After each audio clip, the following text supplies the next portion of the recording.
Voici le set Lego de la Statue de la Liberté. Au lieu de le construire chez moi, je vais le faire directement à la Statue de la Liberté.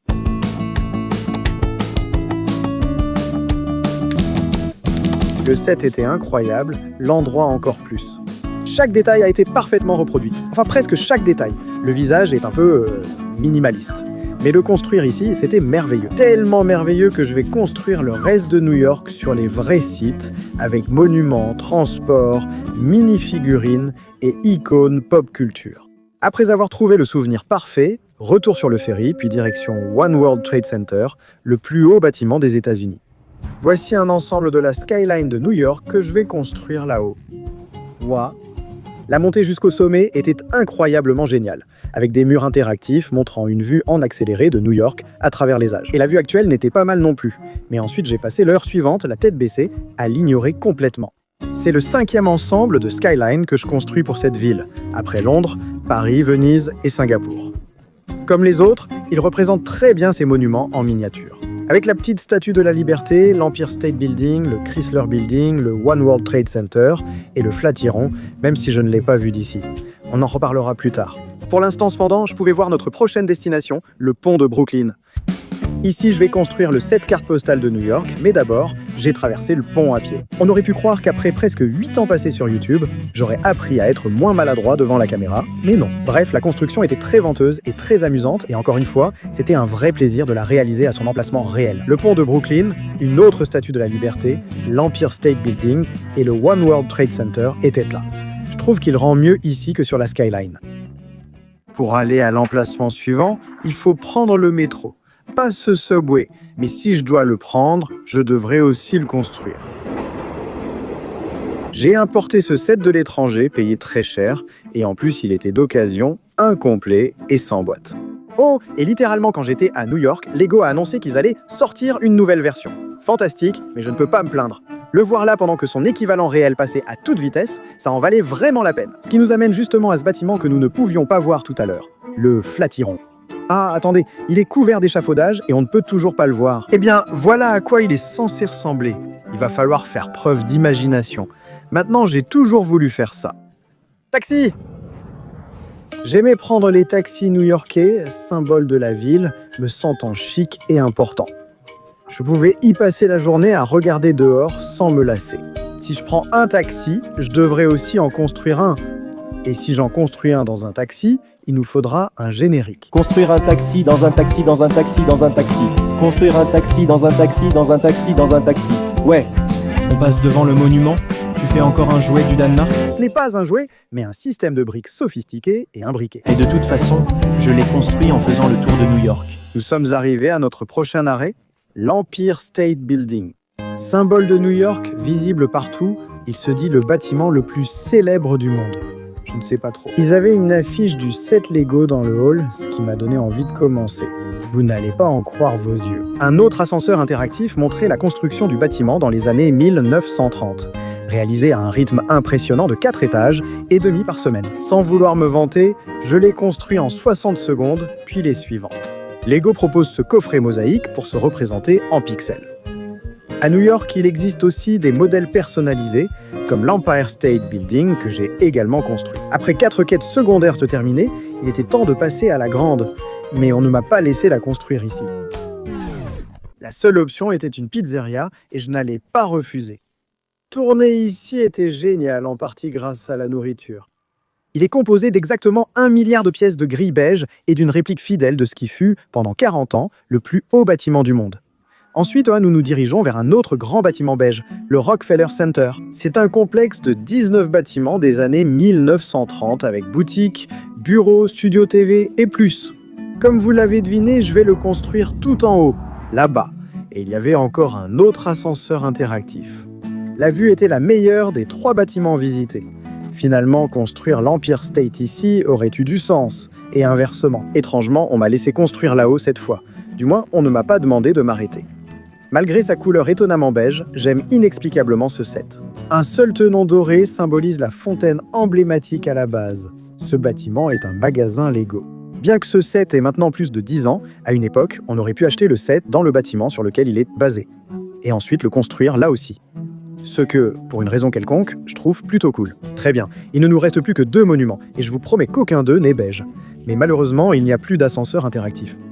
D'abord, le siège de l'ONU, grand bloc de béton, est vert, puis le Guggenheim. Ce bâtiment est un chef-d'œuvre avec sans doute la galerie d'art la plus cool du monde. Merci à David qui y travaillait et a été très gentil quand il m'a vu filmer en face. C'est fini pour les monuments. Cette vidéo était trop dense à mon goût. Accordez-moi 12 secondes pour vous montrer quelques achats sympas. C'est tellement brillant. Combien en as-tu acheté? Oh là là, c'est trop cool. Des autocollants. C'est tellement coloré. Waouh, c'est incroyable. C'était mon préféré. Ce sont vraiment quelques-unes des meilleures choses qui existent. Voilà, j'espère que vous êtes rafraîchis, car je vais parler sans pause pendant 6 minutes. N'oubliez pas, vous pouvez partir quand vous voulez. Passons aux mini-figurines. J'ai fait 2 joueurs de baseball au Yankee Stadium, un homme d'affaires à la Bourse de New York, Elphaba devant Wicked à Broadway, et une serveuse du Stardust Diner où le personnel chante et des confettis tombent dans la nourriture. Un policier new-yorkais était à côté d'un vrai, et ils ont allumé les gyrophares en me voyant filmer la voiture de police. Devant la nuit étoilée de Vincent Van Gogh, Winnie l'ourson et ses amis devant la bibliothèque publique de New York. C'est ici que se trouvent les peluches originales ayant appartenu au véritable Christopher Robin. J'ai créé les personnages de Maman, j'ai raté l'avion près du Plaza Hotel, les Avengers devant la Skyline et les Tortues Ninja sur une plaque d'égout. Les plaques d'égout ici laissent souvent échapper de la vapeur grâce au vaste réseau de vapeur souterrain de New York. Et parfois, ils installent même ces énormes cônes dessus pour réduire la pression. Les figurines montrent que New York est le décor de nombreux films, séries et icônes de la pop culture. Dans cette dernière partie, nous allons explorer cela. Pour commencer, Spider-Man. J'ai construit le set de la Statue de la Liberté sur un banc à Battery Park. Construire des Legos en public attire beaucoup de regards étranges, et à force, j'y suis un peu immunisé. Mais pendant que je construisais ce set, tout un groupe de touristes espagnols est venu s'asseoir de chaque côté de moi, et je me suis senti extrêmement mal à l'aise. La pluie a commencé, tout le monde est parti. Et voici un autre extrait où je ne sais toujours pas où regarder. Je me suis mis à l'abri et fini le set sur le ferry de Staten Island, avec la Statue de la Liberté en arrière-plan, qui semble plus morose que lors de ma dernière visite. J'espérais que la pluie cesse bientôt, mais elle a duré plusieurs jours. Au départ frustré, j'ai finalement trouvé New York belle sous la pluie. Times Square était vivant sous la pluie. Tout le monde avait un parapluie sauf moi. Les gratte-ciel disparaissaient dans les nuages de pluie et les trajets en taxi étaient un peu plus agréables que d'habitude, chaud et sec. Mais cela ne dura pas. J'avais des Legos à construire, encore un set Spider-Man, le Daily Bugle. Je le refais, je crois, pour la 3e fois. Les instructions sont complètement trempées. Ah! Je n'arrive même pas à tourner certaines pages. C'est un cauchemar. Ah, il y a une partie sèche. Il y a une raison pour laquelle j'ai choisi de le reconstruire. Je pense que c'est peut-être le set Lego le plus new-yorkais qui existe. C'est fictif, même si j'affirme avoir vu Spider-Man à Times Square, mais tant d'éléments reflètent parfaitement la ville. On trouve des kiosques à journaux, des bouches d'incendie, des plaques d'égout, des escaliers de secours, des châteaux d'eau et des climatiseurs instables. Même l'enseigne est typique de celle qu'on voit au sommet des immeubles partout en ville. La vue rendait la pluie et la routine supportables, même si c'était le seul immeuble dont je voyais le sommet. Le set inclut aussi son taxi jaune, que je préfère nettement, et c'est mon plan favori de la vidéo. Petite parenthèse, on me demande souvent comment je ramène ces sets chez moi après, alors j'ai pensé profiter de l'occasion pour vous montrer. J'ai construit un dernier set Spider-Man, une bodega new-yorkaise, hommage authentique à celle présente partout. J'aime comment les feux de circulation ici bougent, sûrement à cause du vent. Nous visitons ensuite la rue Sésame qui est fictive. Pourtant, j'ai vu Elmo et plusieurs Spider-Man à Times Square. 4 Elmo et 5 Spider-Man, je crois. C'est fou. Quoi qu'il en soit, même si c'est fictif, c'est censé se passer à New York, et de façon très reconnaissable. En 2019, ils ont officiellement donné ce nom à une rue, qui est très charmante, tout comme son panneau. J'ai réussi à faire toute cette vidéo sans voir Central Park, ce qui est remarquable. Il est temps d'y remédier. Ce lieu était incroyable et les tortues lui donnaient un côté exotique. D'abord, j'ai construit la mosaïque de John Lennon, assez justement à côté de la mosaïque imaginaire installée dans le parc en sa mémoire. J'ai aussi construit la figurine de John Lennon devant le bâtiment Dakota, tout proche où il vivait. Puis j'ai visité le set Central Park de Friends, avec vue sur la fontaine de l'intro. En réalité, la scène a été filmée en studio à Los Angeles, sans lien avec cette fontaine, bien que beaucoup le croient, bon. mais c'était agréable de s'y asseoir au printemps. Le décor, riche en détails et références, s'inspire d'un lieu fictif. Il existe un autre décor de Friends. Voici l'appartement de la série et un vrai appartement Friends dans la réalité. Ou du moins, là où ils ont filmé l'extérieur. Plein de clins d'œil, c'était surréaliste d'y être. Je me demande si un habitant a déjà construit le décor. Il ne reste qu'un endroit à voir, et je vous assure que c'est le meilleur. Un décor de rêve que j'ai réservé pour ce moment depuis des années. Oh, attendez, je suis passé devant une crêperie et je ne vais pas dire non à ça. Vous voulez encore un peu de café? Oh oui, s'il vous plaît. C'est le moment. Voici la caserne des Ghostbusters et la voici en version Lego. C'est pas génial ça? Ce set a presque 10 ans, il se vend maintenant à plus de 3 fois son prix d'origine et c'est le Saint Graal pour de nombreux fans de Lego. Il est impressionnant. Une fois ouvert, on découvre un intérieur très détaillé. La construction reproduit fidèlement la caserne réelle, chaque élément étant soigné, y compris ces feux de circulation que j'aime tant, et il y a même un panneau Ghostbusters dans la vraie vie aussi. Mais il manque l'Ecto 1, alors je l'ai construite. Elles vont si bien ensemble, voilà.